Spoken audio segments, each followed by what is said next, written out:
ريلمي طول عمرها في الفئة المتوسطة بتعمل موبايل بيبهر الكل، بيكون منافس قوي جدا وشرس لانها بتحاول بقدر الامكان تقدم لك افضل قيمة مقابل السعر. عشان كده النهاردة معانا ريلمي 10، موبايل مميز بشاشة سوبر اموليد ب 90 هرتز مع بطارية كبيرة مع شاحن سريع وكمان معالج قوي. النهاردة بقى معانا المراجعة الخاصة بيه. في الفيديو ده هنشوف مع بعض مميزاته وعيوبه وكمان هل يستحق انك تشتريه ولا لا. بس قبل ما نبدأ الفيديو لو عجبك ما تنساش اللايك، ولو انت جديد معانا اشترك في القناة عشان نوصل بيكم ل50 ألف مشترك. فعل الجرس عشان يوصلك كل جديد ان شاء الله. يلا بينا نبدأ الفيديو.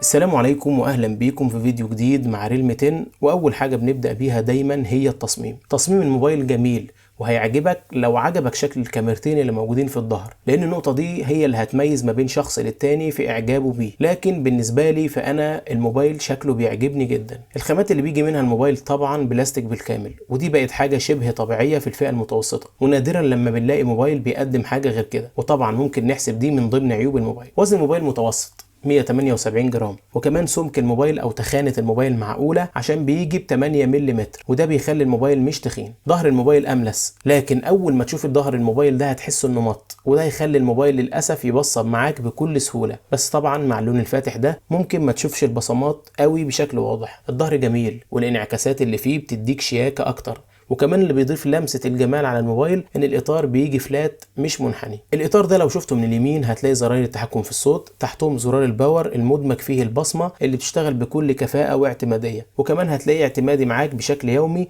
ومفيش منه اي تأخير او خطأ. اما بقى في اطار الموبايل من الشمال هتلاقي منفذ الشريحة اللي بيدعم تركيب شريحتين اتصال، وكمان معاهم ميموري خارجي بمنفذ منفصل. نيجي بقى للاطار من الاسفل، هتلاقي معاك اول حاجة السماعة الخارجية اللي بتيجي بصوت احادي مش ستيريو للاسف، وهنتكلم عن الصوت كمان شوية. تاني حاجة معانا في الإطار من تحت منفذ الشحن التايب سي، وبعد كده معانا المايك الأولاني، ومعانا مايك تاني فوق في الإطار عشان يبقى خاص بالعزل. وأخيرا وأهم حاجة منفذ ال3.5 ملم عشان سماعات الهاند فري، ودي تبقى ميزة في الموبايل لأن أغلب الموبايلات دلوقتي بقت بتتخلى عن المنفذ ده. التصميم ككل كويس، وطبعا ما اقدرش اقول اذا كان هيعجبك ولا لا لان دي مساله بترجع للذوق الشخصي، بس ممكن تكتب لي رايك في التعليقات وتقول لي الموبايل تصميمه عجبك ولا لا. ومن هنا ننتقل للنقطه الثانيه معانا، وهي الشاشه اللي نقدر نقول عليها من ابرز مميزات الموبايل، لانها بتيجي بشكل الثقب من نوع سوبر اموليد بمساحه 6.4 انش بدقه 1080 في 2400 بكسل بمعدل كثافه بكسلات 411 بكسل لكل انش. اللي بيميز الموبايل ده في الفئه المتوسطه ان بيجي بشاشه سوبر اموليد تديك اداء احسن من الممتاز عشان تاخد منها احسن الوان واحسن دقة،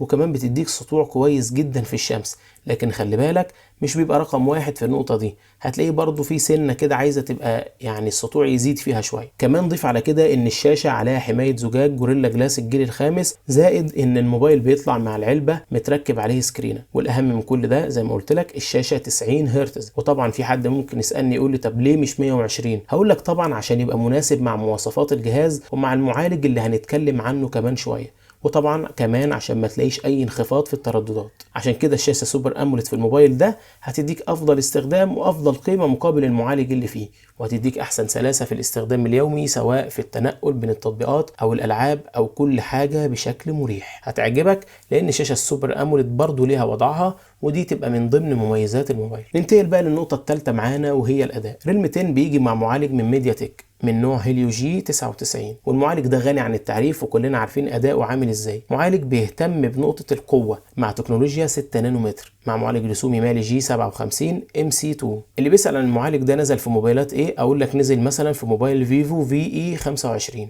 الموبايل ده هيقدم لك اداء ممتاز وبدون اي تقطيع حرفيا، وكمان مش هتلاقي الموبايل بيسخن معاك لان تكنولوجيا 6 نانومتر بتقلل من السخونة وكمان بتوفر في البطارية. ولو عايز تعرف بقى المعالج ده بيتفوق على ايه، هتلاقيه بيتفوق على كل الموبايلات اللي بتنافسه زي ريدمي نوت 11 اس، وكمان بيتفوق على اداء، وخلي بالك من النقطة دي، على اداء موبايلات زي رينو 7 4G اللي بيجي مع معالج سناب دراجون 680. ودي نقطة يعني تبان ان هي صادمة، لان عايز اقول لك ان الاداء هنا مختلف في الموبايل، مش هتلاقي منه اي تقطيع ولا اي تهنيج ولا اي سقوط في الفريمات ولا الترددات، عشان الاداء في الالعاب هيبقى مستقر معاك طول ما انت بتلعب عليه، ودي تبقى نقطه ايجابيه جدا في الموبايل وتخليه مقارنه بسعر الموبايل هو يفوز جدا ويبقى قيمه مقابل سعر. وطبعا زي ما احنا اتكلمنا عن الاداء نحب نتكلم عن اداء الصوت. الموبايل مش بيجي ستيريو لكن الصوت كويس، وبالنسبه للسماعه الاحاديه دي هتديك صوت ممتاز ومفيش منه اي مشكله عادي جدا. وكمان عندك خاصيه في الموبايل تقدر تزود الصوت لحد 200%. طبعا هيبقى مديك صوت فيه وش شويه، ولكن بالنسبه للصوت لما يبقى 100% هيبقى طبيعي احسن وجميل. كمان الشبكات في الموبايل فوق الممتازه، ودي حاجه متعودين عليها جدا من ريلمي، مفيش منها اي مشكله.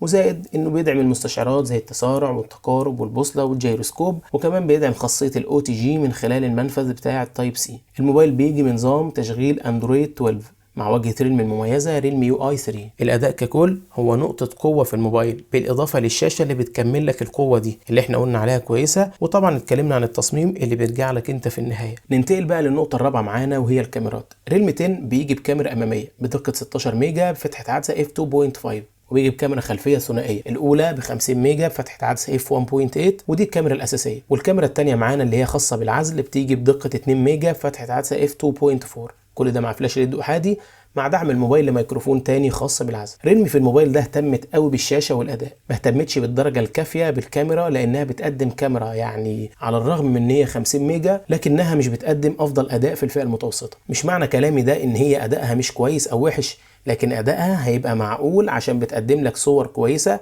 في الاضاءه العاليه، وكمان بتديك الوان مشبعه اكتر على عكس كل الموبايلات المنافسه. وطبعا السوفت وير بتاع ريلمي بيعالج لك الصور بقدر الامكان بشكل كويس، بس السوفت وير ده بيخليك ما بتاخدش منه احسن اداء في الكاميرا الاماميه لانه بيلعب في لون البشره بشكل كبير، او بمعنى اصح بيغير في شكل الصوره من حيث الالوان، ودي تبقى نقطه سلبيه في الكاميرا الاماميه. الصور قدامك باينه وتقدر تحدد منها اذا كانت عجباك او لا، لكن انا بقولك في الحقيقه ان هي مش افضل منافس في الفئه المتوسطه. في موبايلات تانية بتيجي بنفس الفئه السعريه بتتفوق عليه في الكاميرا زي موبايل ريدمي نوت 11 اس اللي اتكلمنا عنه من شويه، لانه بيجي بكاميرا 108 ميجا بكسل. ولو اتكلمنا على تصوير الفيديوهات فالموبايل باقصى جوده بيقدمها للاسف في تصوير الفيديوهات هي ال 1080، ومش هتلاقي تصوير ال 4K او حتى 2K للاسف، ويمكن دي نقطه عيب في الموبايل او بمعنى اصح في الكاميرا. وفي نهايه النقطه دي بنقول الكاميرا ككل كويسه وتصويرها فوق المعقول وهيبقى ممتاز او مرضي بشكل كبير لو انت بتصور في اضاءه عاليه، لكن على المنافسه مش هتلاقي احسن منافس وهتلاقي في موبايلات تانية بتتفوق عليه. ننتقل بقى للنقطه الخامسه معانا وهي البطاريه والشحن. ريلمي 10 بيجي ببطاريه بسعه 5000 ملي امبير. الموبايل ده حرفيا يمكن افضل موبايل في فئته من ناحيه البطاريه عشان سوفت وير ريلمي السلس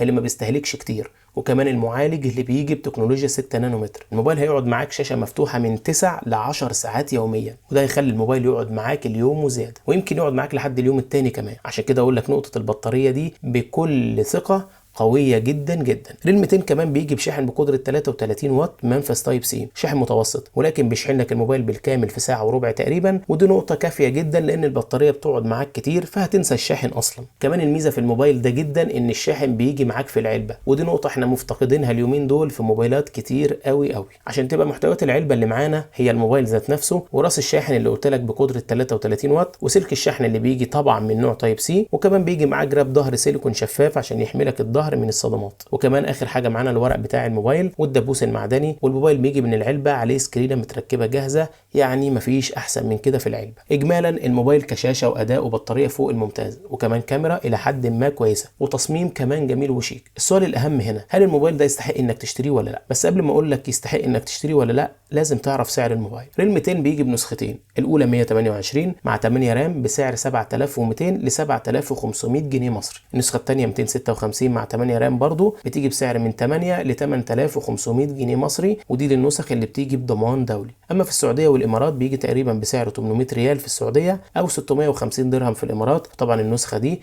اللي هي 256 جيجا. السؤال الاخير بقى هل يستحق انك تشتريه ولا لا؟